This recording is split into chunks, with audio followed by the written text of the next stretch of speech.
Welcome to the Garden of England, or Kent as it's also known. I'm here in the magnificent grounds of Penshurst Place, and it is a place that is close to many Tudor lovers' hearts because, of course, during the Tudor period, for a time it was owned by King Henry VIII, and it is said that this most iconic of monarchs used Penshurst Place as a place in which to base himself whilst he courted Anne Boleyn.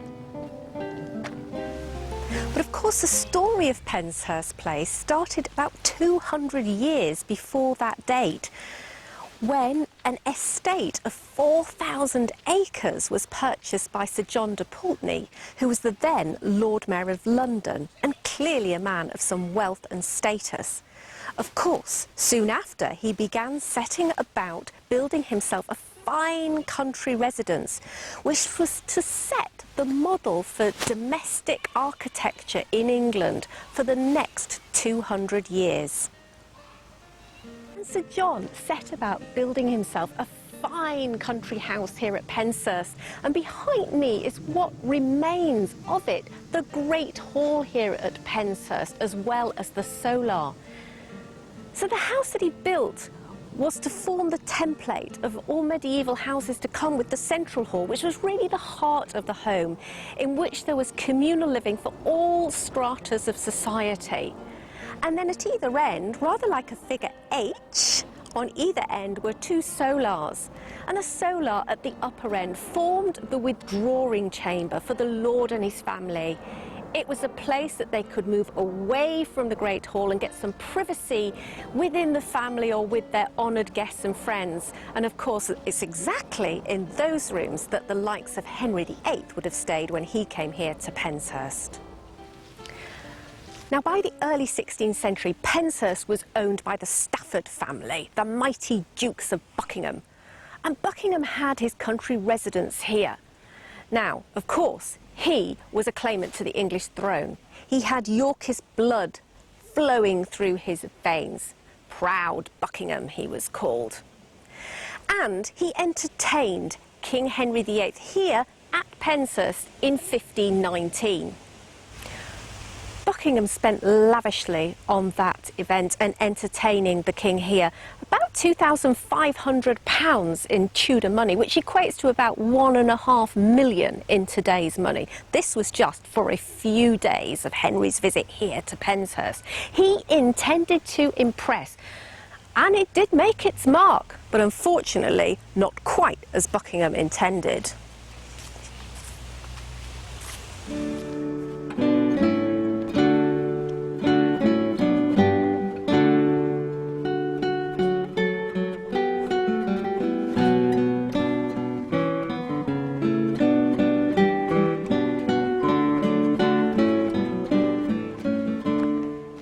While Buckingham was alive, he was always a threat to the security of Henry VIII's throne, and it didn't take long for the king to find a reason to separate the Duke's head from his shoulders.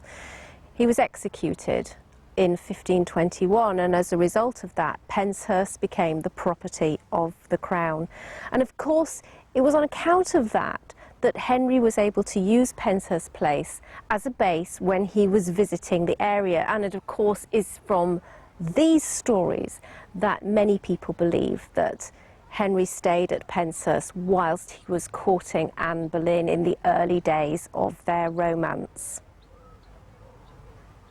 Now, as a consequence of Penshurst Place becoming property of the crown, the king needed somebody to look after the estate and the house on his behalf on a day-to-day basis. Now, about this time, Henry VIII was, according to most historians, entering into a relationship with Mary Boleyn, of course, one of the daughters of Thomas Boleyn. And we see in around the same year, 1522, Thomas finally being given the stewardship of Penshurst Place, and it's not hard to make a link between the king's gratitude to Thomas and his relationship to Mary. Now, this meant that Thomas would have been responsible for looking after Penshurst Place in the absence of the king, and of course this gave them access to the house here at Penshurst. Now, there are no formal records of the Boleyns being here, but there is one tantalising piece of evidence that suggests that in fact they were.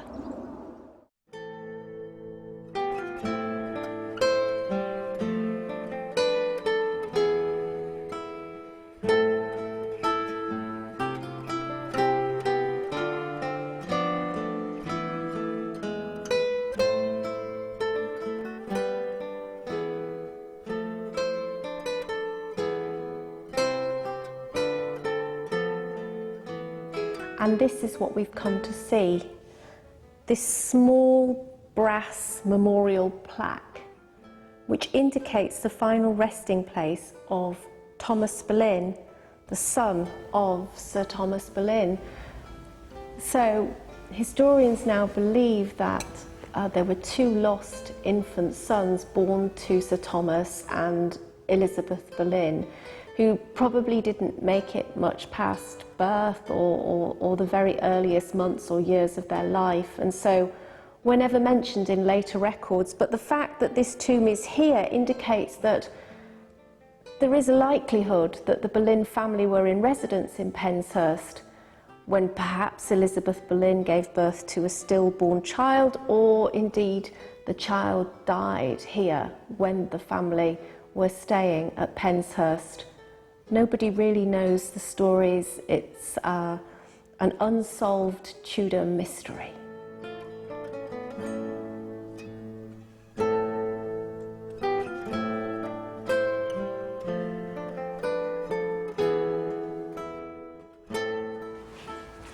So if you want to visit the tomb of the little Thomas Boleyn, then make sure that when you're visiting Penshurst, you pop down the road to the Church of St John the Baptist, which is right next door, and you'll find the tomb in the floor of the Sydney Chapel. Well, that brings us to the end of our little story about Penshurst Place. But do remember, if you are visiting, Hever Castle is just 3 miles down the road, so the two locations are great to combine together, either on a day out or on a weekend away. And if you want to have your perfect Tudor weekend away, then make sure that you are subscribed to the blog at www.thetudortravelguide.com. In doing so, you will receive your free, full-colour, 23-page digital mini-guide, Your Tudor Weekend Away in Kent, which contains my guides to Hever Castle, Penshurst Place and Pashley Manor Gardens.